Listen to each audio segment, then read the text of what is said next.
Hello everyone, welcome back to Nomo Studio. So in this video, ay pag-uusapan naman po natin ang sum and difference of rational algebraic expressions. So without any further ado, let's get started. Let us first recall that in adding and subtracting similar fractions, we follow the rules a over c plus b over c that is equal to a plus b over c. Also with subtraction, a over c minus b over c that is equal to a minus b over c. So again, if we add and subtract similar fractions, when we say similar fractions, the same denominators. Again, ang tawag nung nasa ilalim ng fractions, denominators. Yung nasa taas, numerators. Now, observe, pag same lang pala sila ng denominators, simply copy the denominator and add or subtract their numerators. Also recall that in adding and subtracting dissimilar fractions, when we say dissimilar fractions, different denominators na. Now, when we add or subtract dissimilar fractions, simply find first the LCD or least common denominator. And by the way, meron na po pala tayong video on how to find the LCD. I-browse nyo na lang po sa ating video list. And we can learn further in finding the LCD sa video na ito. Now, let's take a look at our first example. 8 over b plus 5 over b. So again, when we add similar fractions, again, similar fractions kasi nga same lang sila ng denominator. So just simply copy the denominator and add their numerators. 8 plus 5, that is 13. And this is our final answer. Another example, x squared over ab plus y squared over ab. Again, simply copy the denominator ab, then add their numerators, x squared plus y squared.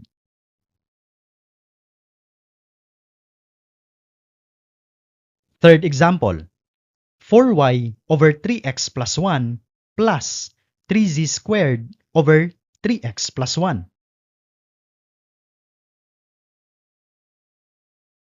Okay, so simply copy the denominator 3x plus 1 and add the numerators 4y and 3z squared. So we have our final answer 4y plus 3z squared over 3x plus 1. Let's have our fourth example. 2x over x plus 7 plus 3 over x plus 7 plus 5 over x plus 7.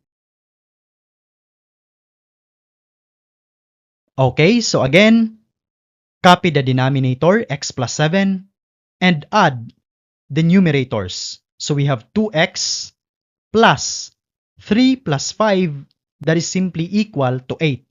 So we have our final answer 2x plus 8 over x plus 7.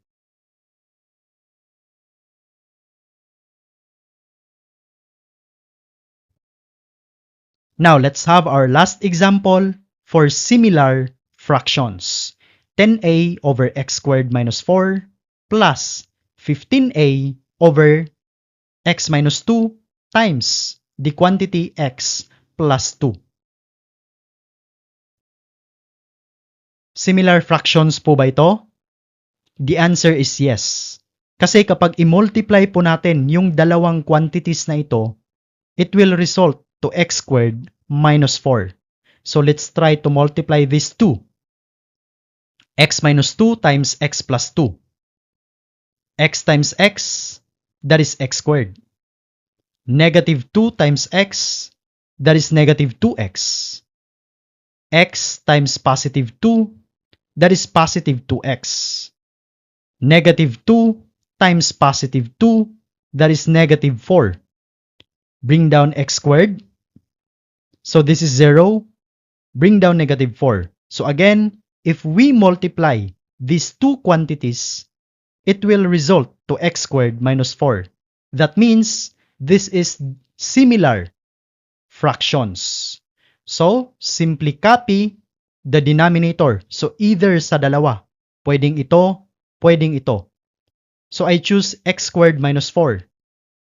Now, simply add their numerators.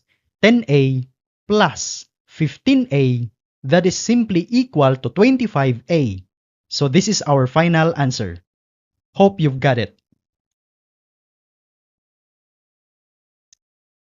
Please take note that in numbers 6 up to 10, these are dissimilar fractions. It means they have different denominators. So now let's have number 6. M over 12x minus n over 4xy.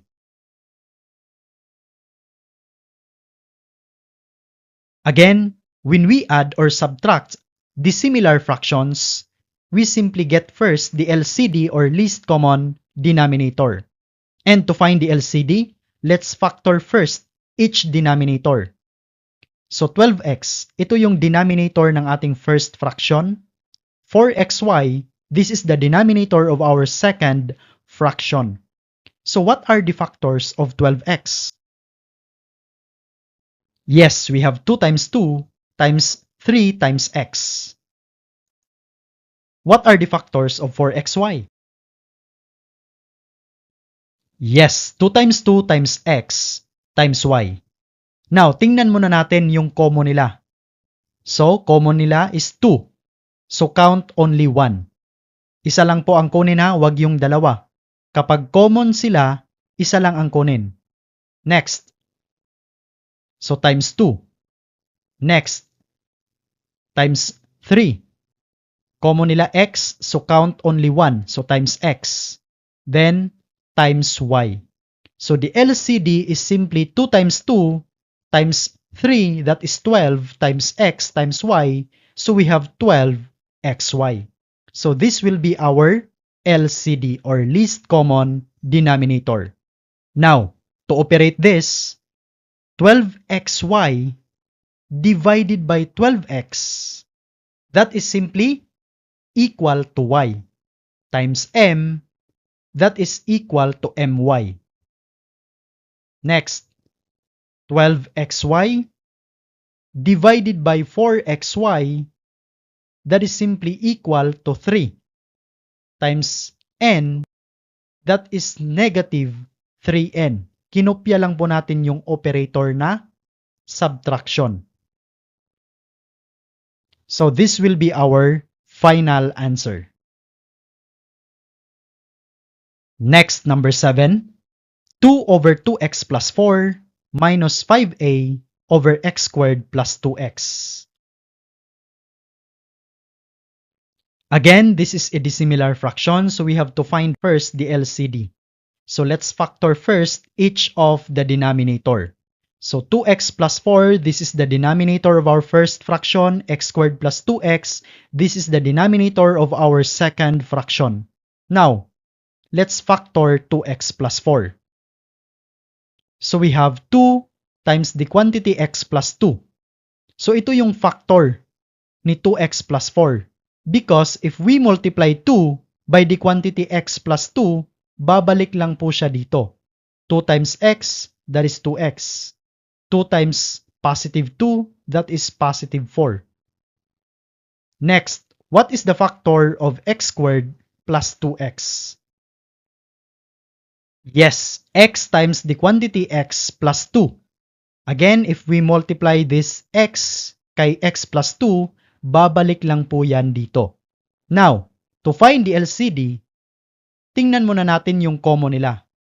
So, ang common nila, x plus 2. Again, isa lang po ang kunin. Pag common, isa lang ang kunin. So, x plus 2 times 2 times x. So, our LCD is simply 2x times x plus 2. So, again, LCD natin, 2x times the quantity x plus 2. Now, let's operate. 2x times the quantity x plus 2 divided by 2x plus 4. Di ba itong 2x plus 4, ito yung factor niya? So, parang ganito lang din yan. 2x times the quantity x plus 2 divided by 2 times the quantity x plus 2. The answer is x. So that means x times 2, that is 2x. Next, 2x times the quantity x plus 2 divided by x squared plus 2x. Alam natin na si x squared plus 2x is simply x times the quantity x plus 2. So that means 2x times the quantity x plus 2 divided by x times the quantity x plus 2. So the answer is simply equal to 2. 2 times negative 5a, that is negative 10a. So again, let's factor first 2x minus 10a. So we have 2 times the quantity x minus 5a. Because if we multiply again 2 by this quantity, babalik lang po yan dito. 2 times x, that is 2x. 2 times negative 5a, that is negative 10a.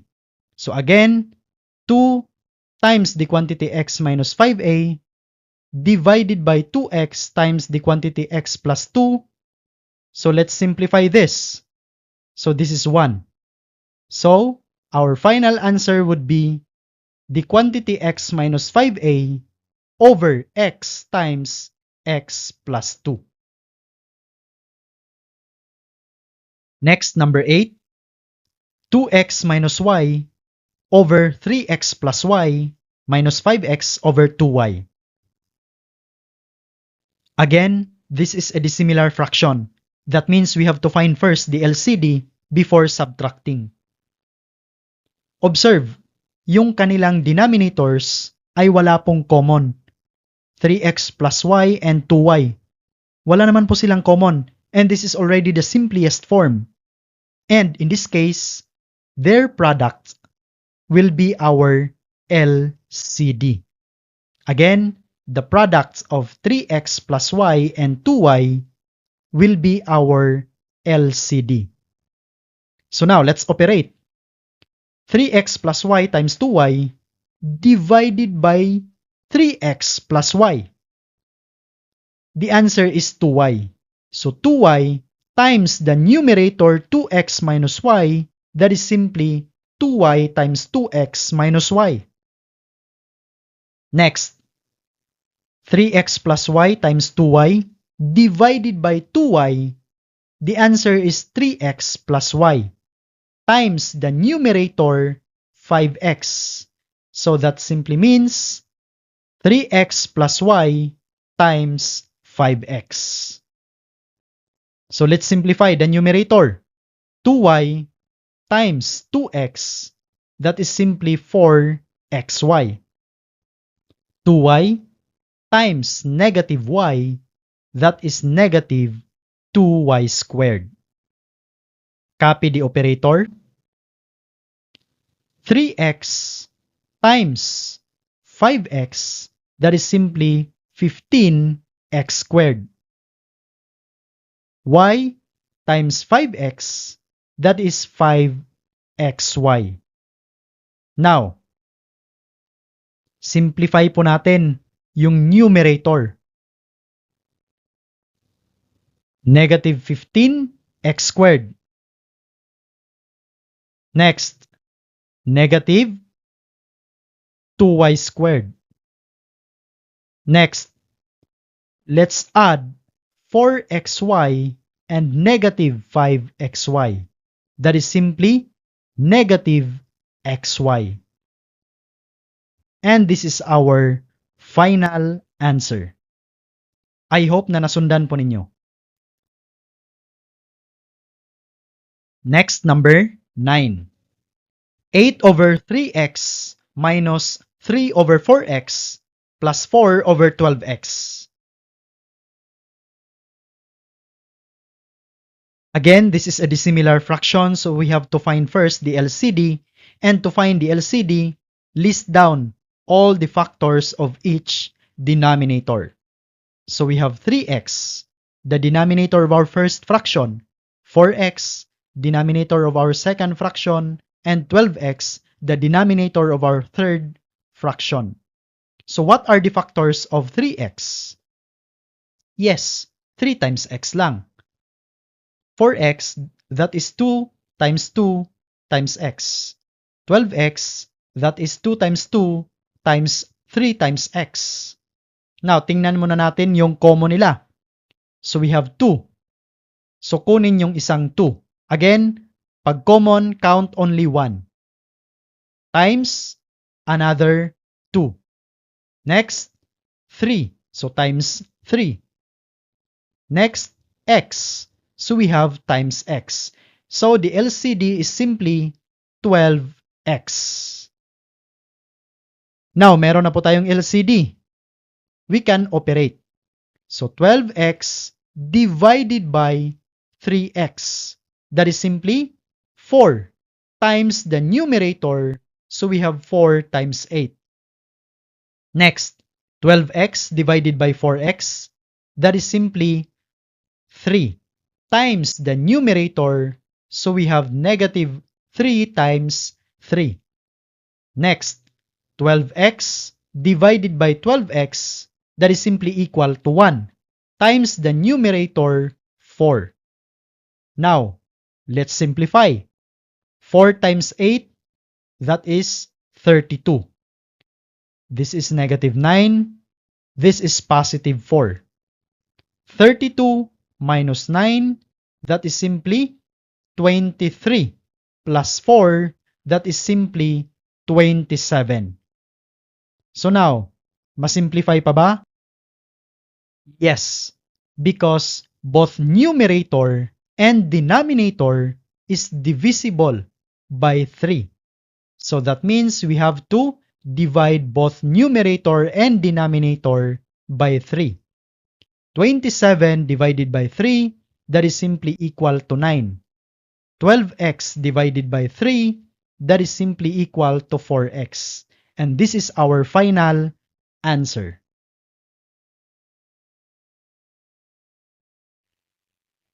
Let's have our last example, number 10.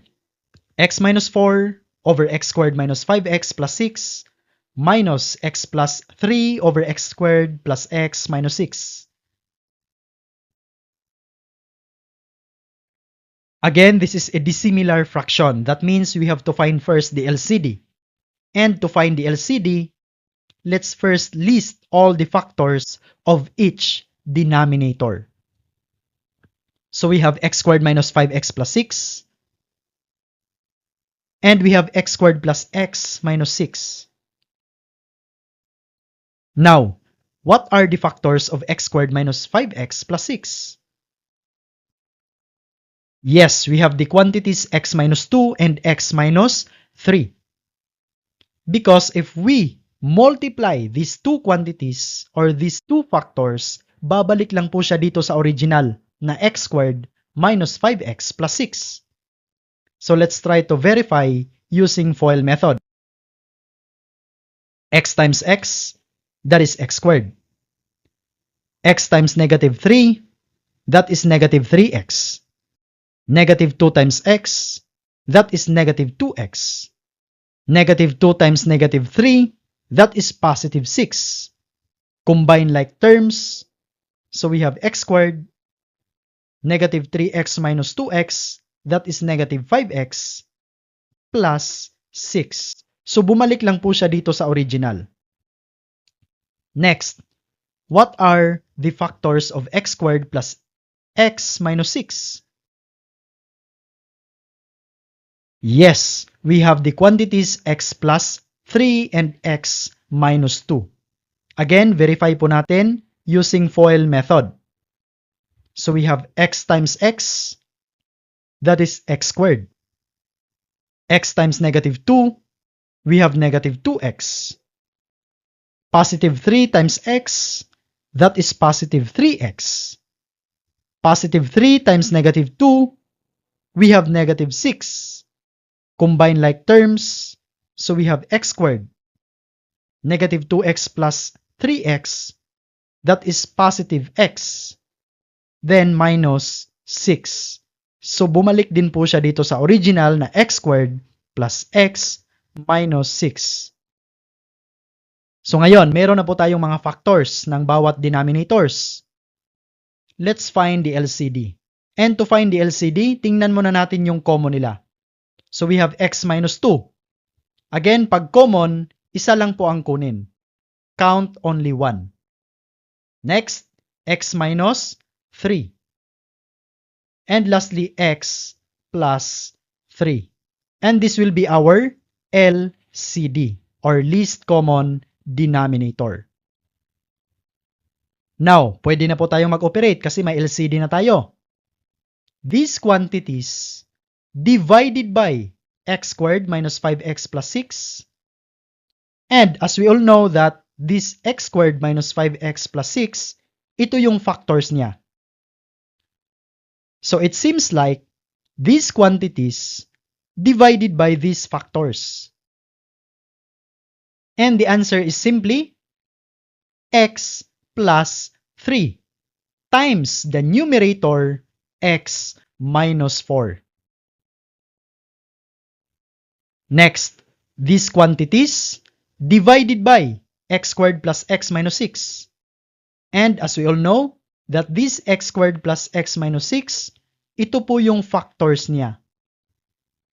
And it seems like these quantities divided by these factors. And the answer is simply x minus 3 times the numerator x plus 3. So now, simplify pa po natin. X times x, that is x squared. X times negative 4, that is negative 4x. Positive 3 times x, that is positive 3x. Positive 3 times negative 4, we have negative 12. Combine like terms, so we have x squared minus x minus 12. Dito naman sa kabila, x minus 3 times x plus 3. So by FOIL method again, we have x squared minus 9. Next, simplify pa po natin yung numerator. So we have x squared minus x minus 12. Tandaan po natin na kapag wala tayong number na nakita before the parenthesis, meron po diyang 1. So this is negative 1. Distribute po natin. Negative 1 times x squared, that is negative x squared. Negative 1 times negative 9, that is positive 9. Simplify pa po natin. So this is already 0. X squared minus x squared. 0 na po yan. So negative x na lang. Negative 12 plus 9, that is negative 3. Simplify pa po natin. I-factor out po natin itong negative x minus 3. So we have negative times the quantity x plus 1. Tandaan po natin ha, meron po diyang imaginary na 1 before the parenthesis. So again, if we multiply negative 1 to the quantity x plus 3, babalik po siya dito. So ito po yung factor niya. Try po natin, negative 1 times x, that is negative x. Negative 1 times positive 3, that is negative 3. So ngayon, simplify pa po natin ito. So this is already 1. And as we all know that x minus 2 and x minus 3, ito po yung factors ni x squared minus 5x plus 6. So that means we have negative 1. Kasi meron pa ito ha, negative 1. Ayan, negative 1 over x squared minus 5x plus 6. And this is our final answer. I hope na nasundan po ninyo. And that's all for this video. I hope you've learned something new today. At kung bago ka pa lang po sa ating channel, huwag kalimutang mag-subscribe, like, and share this video with your friends. Hope to see you next time. Bye for now.